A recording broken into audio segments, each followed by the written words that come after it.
Kaelen lived in a tower of forgotten moments. It was a very tall clock tower, so old that its stones seemed to breathe with the dust of centuries. Below, in the bustling town of Oakhaven, the Chronos Weavers practiced their grand magic. They could bend minutes, stretch hours, and weave the past and future into beautiful, shimmering tapestries of time. But Kaelen could not. He was born without the gift, a silent note in a world of powerful songs. He spent his days surrounded by the steady rhythmic ticking of the great clock, a sound that was both a comfort and a constant reminder of the time he could not command. He felt like a failure, a ghost haunting the gears and pendulums. His hands, though unable to conjure the glowing threads of magic, were skilled in other ways. He knew the language of metal, the secrets of springs, and the patience of wood. He polished brass until it shone like a captured sunbeam, and oiled cogs until they turned with a whisper-soft sigh. The townspeople below rarely looked up at his high window. To them, he was just the boy who lived in the clock tower, a strange and lonely figure. Kaelen accepted this solitude, finding companionship in the intricate workings of the clock. Each tick was a heartbeat, each tock a breath, and in their unwavering rhythm he found a small, fragile peace. Sometimes from his high perch he would watch the other Chronos Weavers. He saw them mend a wilting flower by rewinding its time to when it was a fresh bud. He saw them hasten the growth of crops, bringing a harvest to a hungry family in a single afternoon. Their magic was a dazzling spectacle of light and power, a dance of possibilities he could only dream of. A deep ache would settle in his chest, a heavy feeling of being less than he should be. He was a bird with clipped wings, watching the rest of the flock soar into the endless, beautiful sky, while he remained firmly on the ground. He learned to hide his sadness behind a quiet, gentle demeanor. He was kind to the birds that nested in the belfry and patient with the slow, creeping ivy that climbed the tower walls. He believed his purpose was a small one, to keep the town's clock running, to mark the passage of a time he could never touch. He did not know that his greatest strength was not in weaving time, but in understanding its mechanics.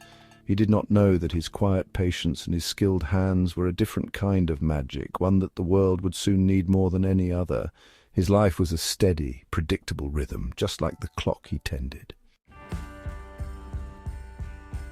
One afternoon, as the sun cast long golden shadows across the tower floor, a stranger arrived. She did not come from Oakhaven, for her clothes were woven with threads the color of desert sand and twilight skies. Her name was Lyra, and her eyes held a weariness that seemed older than the tower itself. She had climbed every single winding step to reach Kaelen, her breath coming in tired gasps. She had not sought out the powerful Chronos Weavers in the valley below. She had come for him, the boy who lived among the silent gears and forgotten dust. Kaelen, startled by the unexpected visitor, simply stood there, a polishing cloth still in his hand. Lyra's voice was soft, yet it carried the weight of a desperate plea. She spoke of her home, a city named Zorai, a place of vibrant markets and shimmering canals. But Zorai was sick. It was trapped in a temporal sickness, a curse that forced it to live the same day over and over. The sun would rise, the people would live their lives, and just as dusk began to fall, time would violently snap back to the beginning. Every hope, every new conversation, every small joy was erased by dawn, destined to be repeated without memory or meaning. The Chronos Weavers of Zorai had tried to fix it, but their magic only made the loop stronger, tightening its grip. She explained that she had heard whispers of a different kind of power. Not the grand magic of weaving, but the quiet knowledge of mending. A traveling scholar had once spoken of the Oakhaven clock tower and its keeper, a boy who understood the mechanics of time itself, not just its magical flow. Lyra looked at Kaelen, her gaze direct and full of a fragile hope. She asked him to come with her, to journey to Zorai and see if his hands could fix what magic could not. Kaelen felt a wave of fear wash over him. He was no hero. He was just a mender of clocks, a boy who was afraid of his own shadow. But as he looked at Lyra's exhausted face, he saw more than just a request for help. He saw the suffering of an entire city reflected in her eyes. He thought of the people of Zorai, trapped in an endless cycle of forgotten days, their lives reduced to a meaningless echo. His own lonely life suddenly felt very small in comparison. He was scared, yes, more scared than he had ever been, But a new feeling began to stir within him, a quiet determination to try. He could not offer magic, but he could offer his hands. And so, with a slow, hesitant nod, Kaelen agreed to help. The journey to Zorai was not an easy one. Kaelen and Lyra travelled through lands that had been scarred by misused magic. They walked through the whispering wastes, where forgotten spells echoed on the wind, creating illusions of long-lost travellers and phantom cities that vanished as they drew near. Kaelen, who had never ventured far from his tower, found the world to be a vast and intimidating place. The steady ticking of his clock was gone, replaced by an unsettling silence or the eerie whispers that seemed to claw at the edges of his courage. He often found himself clutching the small satchel of tools he had brought, their familiar weight a small comfort in this strange new world. Lyra was a capable guide, her knowledge of the land born from a desperate search for a cure. She showed Kaelen how to navigate the shifting sands, a desert where time flowed like water, causing dunes to age and crumble into dust in one moment, only to be reborn as towering mountains of sand in the next. They had to travel at a precise rhythm, stepping only on the solid ground that held its form for a few precious seconds. Kaelen's fear was a constant companion, a cold knot in his stomach. He felt small and utterly useless. He had no magic to shield them, no great strength to protect them from the dangers that lurked in the shadows. They passed through the forest of withering moments, a place where time had been stolen. The trees were frozen in a perpetual state of autumn, their leaves caught mid-fall, never reaching the ground. The air was heavy and still, and every sound was muffled as if trapped in thick cotton. In this forest, Kaelen saw the true cost of broken time. It was not just a grand, abstract concept, it was a deep and profound sadness. A world held captive and unable to move forward. He watched Lyra as she touched the bark of a frozen tree, her expression filled with a sorrow that mirrored his own feelings of inadequacy. Despite his fear, Kaelen pushed onward. He did it for Lyra, whose hope seemed to be the only light in these dark places. He did it for the faceless people of Zorai, whose plight felt more and more real with every step he took. He began to notice small details that Lyra, in her haste, overlooked. He saw how the temporal distortions followed a pattern, a rhythm much like the complex gears of a clock. He started to understand that this wounded time was not just chaos, it was a broken machine, and broken machines, he knew, could be repaired. A tiny seed of confidence began to sprout in the barren soil of his fear. When they finally arrived at the gates of Zorai, Kaelen felt a profound sense of unease. The city was beautiful, with elegant spires and canals that reflected the bright morning sky, but it was a flawless, sterile beauty. There was no dust on the windowsills, no stray leaves in the cobblestone streets, no sign of the gentle decay that marks the passage of time. The people of Zorai moved with a strange, dreamlike precision.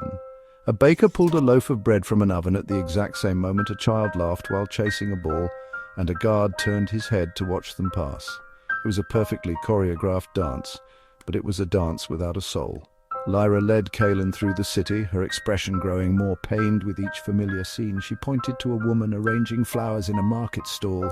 "She has arranged those same flowers every morning for years," Lyra whispered, her voice thick with emotion. "She believes each time is the first."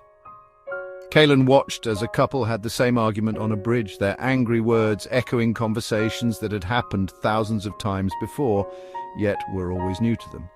The people were not just repeating their actions, they were trapped in the emotions of that single, endlessly looping day, their memories wiped clean with every reset at dusk. Kaelen felt like a ghost walking through a living memory.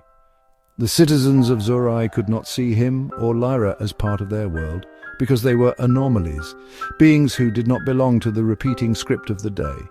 He saw children playing the same game, their shouts of joy pristine and untarnished by repetition. He saw old men and women sharing the same stories, their wisdom never growing, their lives never progressing toward a peaceful end. It was a city frozen in a single, sunlit moment, a beautiful prison where no one was aware of the bars. The sight filled Kaelen with a deep, aching sadness. The most heartbreaking part was the hope. In every repeated action, there was a glimmer of it. The student studying for a test he would never take. The young man preparing to propose to a woman who would forget him by nightfall. the artist adding the first brushstroke to a masterpiece that would never be finished.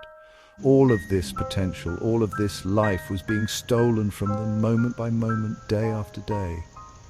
Kaelen understood then that this was a fate far worse than his own loneliness. His quiet life in the clock tower was a choice. This was a cage.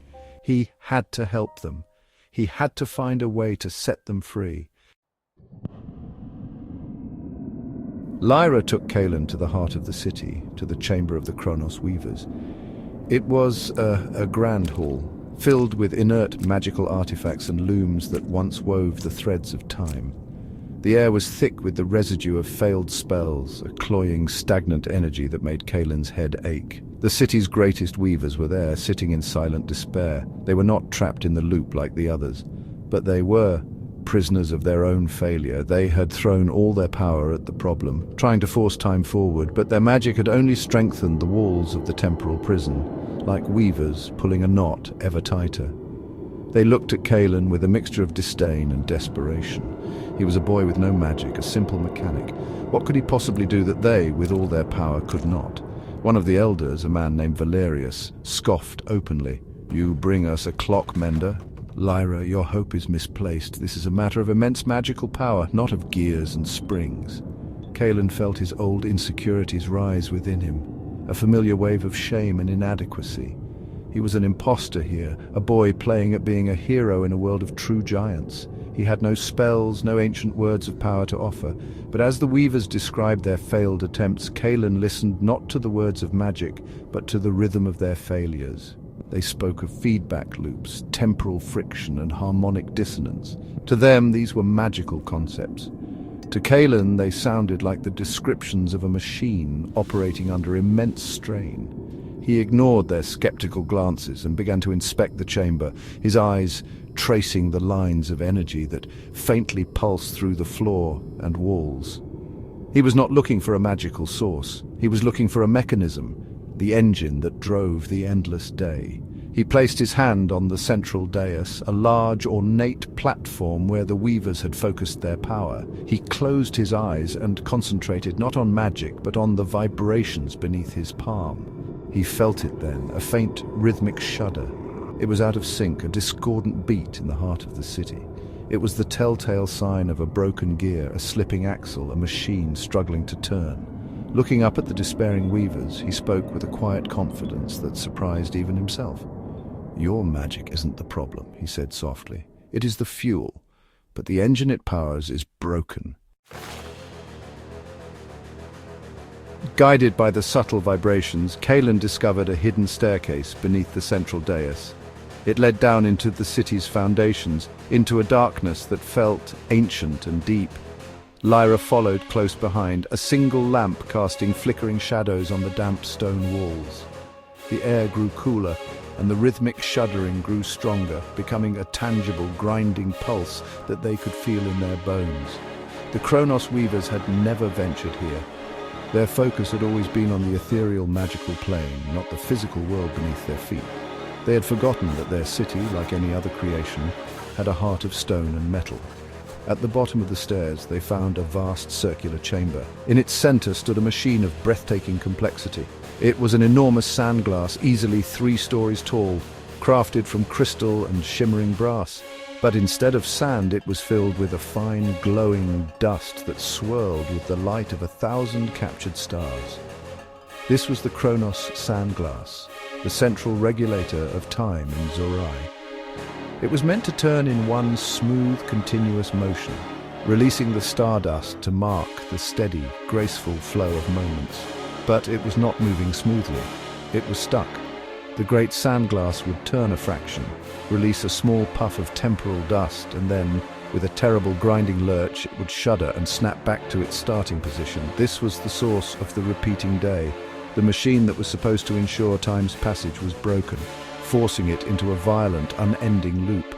Kaelen walked around the colossal device, his mechanic's eye taking in every detail.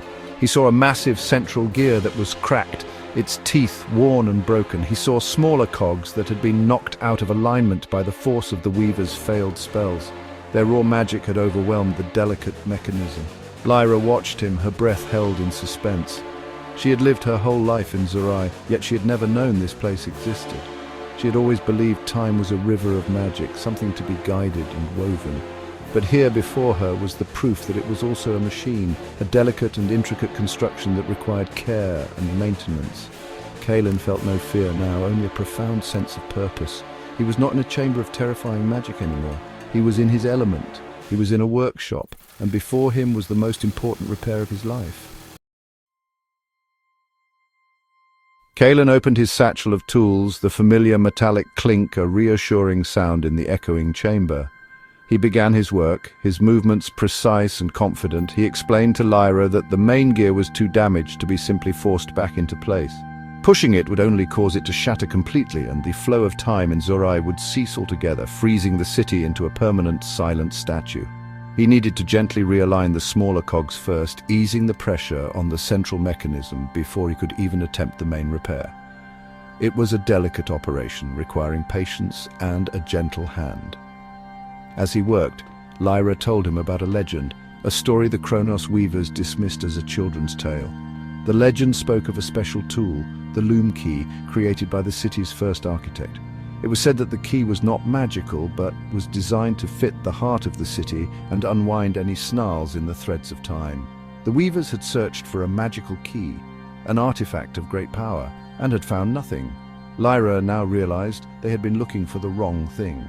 She pulled a small, intricately carved metal key from a pouch at her belt. It had been passed down through her family for generations, a simple heirloom with no known purpose. Kaelen took the key, his fingers tracing its complex, interlocking patterns. It was not a key for a door. He looked from the key to the central axle of the sandglass, and he saw it, a keyhole, so cleverly hidden within the decorative brasswork that it was nearly invisible. It was not a magical lock, it was a mechanical one. The city's architect, a master of both magic and mechanics, had built a failsafe, a manual override for the great machine. The key was a tool, meant for a mender, not a weaver. It was meant for someone like him. He felt a shiver run down his spine, a feeling of destiny clicking into place like a well-oiled gear. With Lyra holding the lamp steady, Kaelen carefully inserted the loom key into the hidden lock. He turned it slowly, and a series of soft clicks echoed through the chamber as hidden tumblers fell into place. The immense pressure on the cracked gear lessened, and the smaller cogs settled back into their proper alignments. The violent shuddering stopped, replaced by a low, expectant hum. The machine was ready.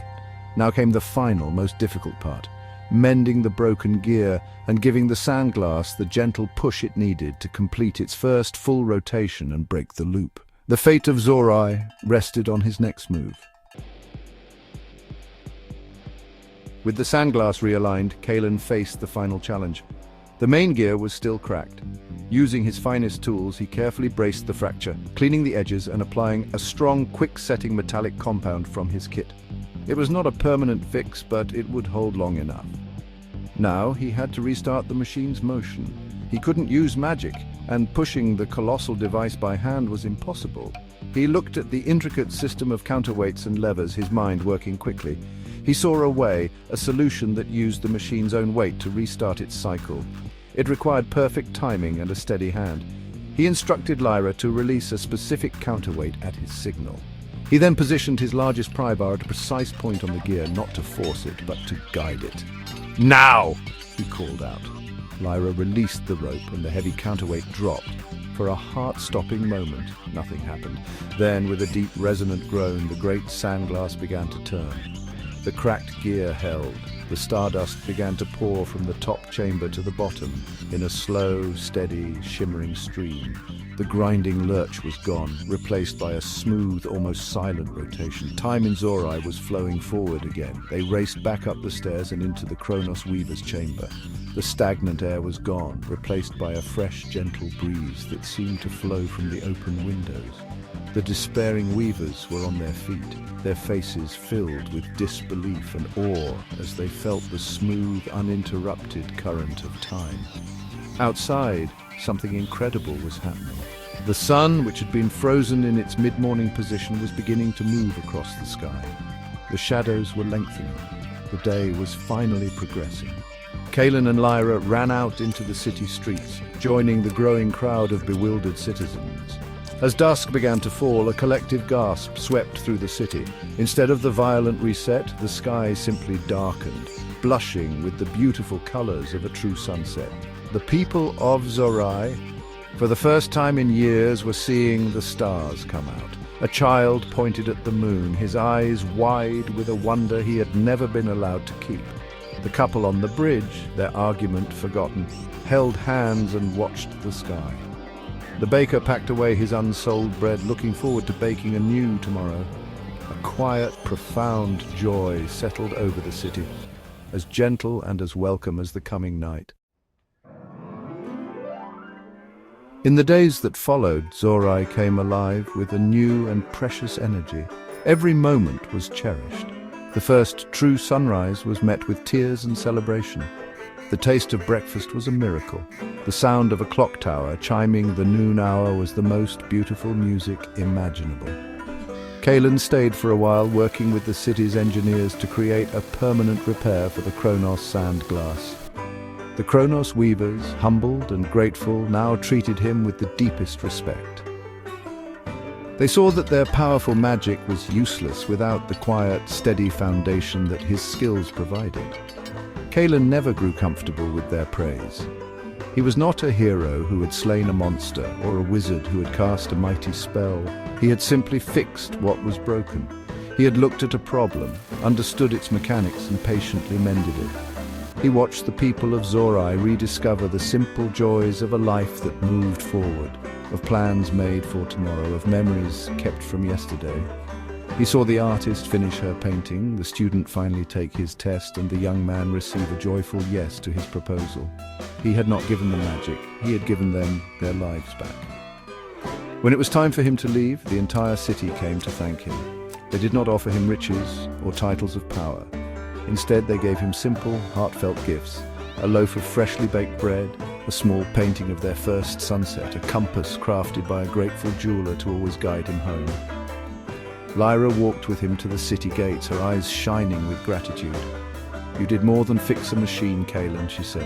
"You reminded us that not all strength has to be loud. Some of the most important work is done quietly, by those who have the patience to mend what is broken." As Kaelen journeyed back to Oakhaven, he looked at his hands, the hands of a clock mender stained with grease and marked with small scars from his tools. They were not the hands of a Chronos Weaver, but they had saved a city. He returned to his tall old clock tower not with a feeling of failure, but with a quiet sense of peace. He understood now that heroism came in many forms.